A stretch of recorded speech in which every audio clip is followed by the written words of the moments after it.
آرزوی زندگیت چی است؟ یعنی می زندگی مست نه خند لالا گریه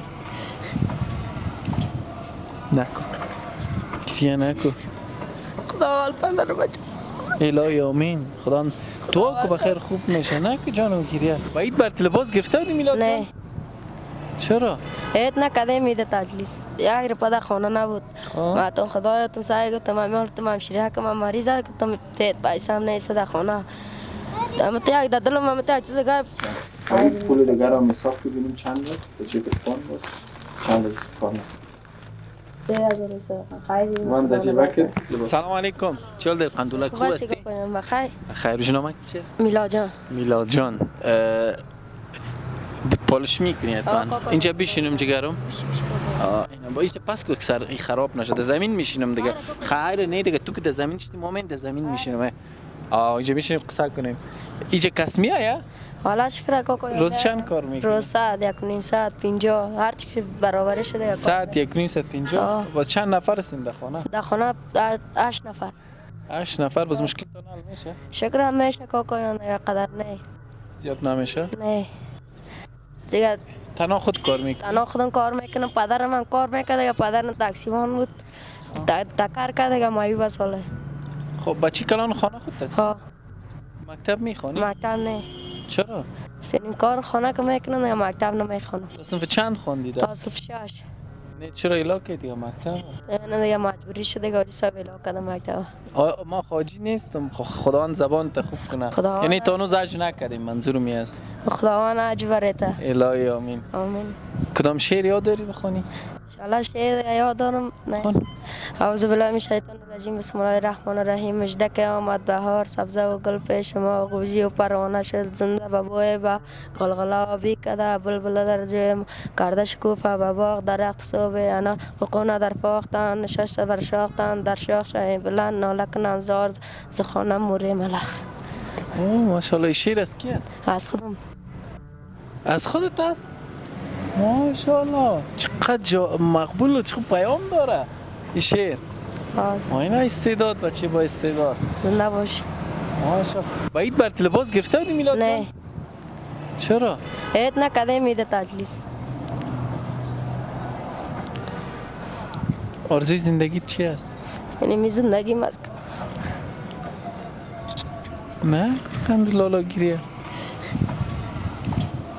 نکن گریه نکن خدا حال پندر بچه الهی آمین خدا دعا که بخیر خوب میشه نه که جانم گریه من لالایت هستم خوش نداری که لالایت باشم؟ خوشی هستم چرا نه حاجی صاحب خلاص دیگه نه دیگه حاجی صاحب نگو مر خونم شهرام است میتونی لالا شهرام بگوی سای لالا شهرام همه حال خودم حاجی صاحب مریض هستم عملیات ضرورت چی مریضی داری؟ نه سرم دانه برام تو پیش دکتر رفتی؟ دانه که عملیات نیست دانی چی هستو؟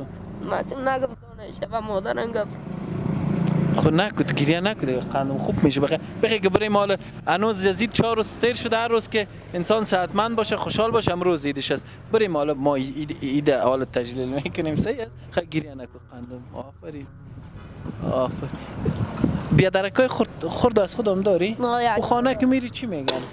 خانه که میرم 1000 روپیه یک بته دواره با مکتب روان میکنم خب مکتب میخوانن؟ دادانم شیره کایم است که تیاید بیادرکم خب از کجا هستین اصلا؟ ماجر قندوز هستیم ما خب از قندوز هستین بسیار شب که تنها میشی که سرت میمونی در بالش با خود چی میگی؟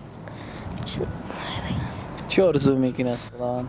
نه آرزو خواهی زیاد از کدامش مثلا؟ نه دیگه کدامش از دوگاه ماجی صاحب کدام آرزوی تو هم در زندگی برآورده شده؟ آها کدام آرزوی برآورده شده؟ که در دلت آرزو بوده باشه او برآورده شده باشه و آرزویت رسیده باشی شده کدام آرزویت رسیدی؟ یک دفعه حاجی صاحب در کدام آرزو بوده او؟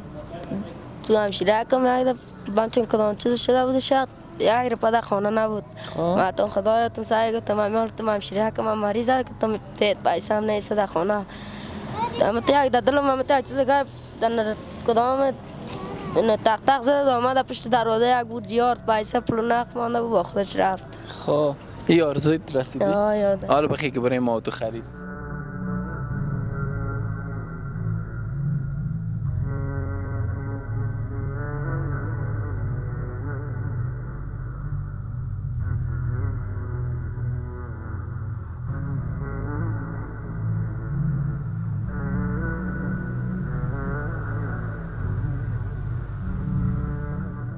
این عینکای ما ماندم خود تا ماشاءالله دیگه قسم معلوم میشید. چین شدی؟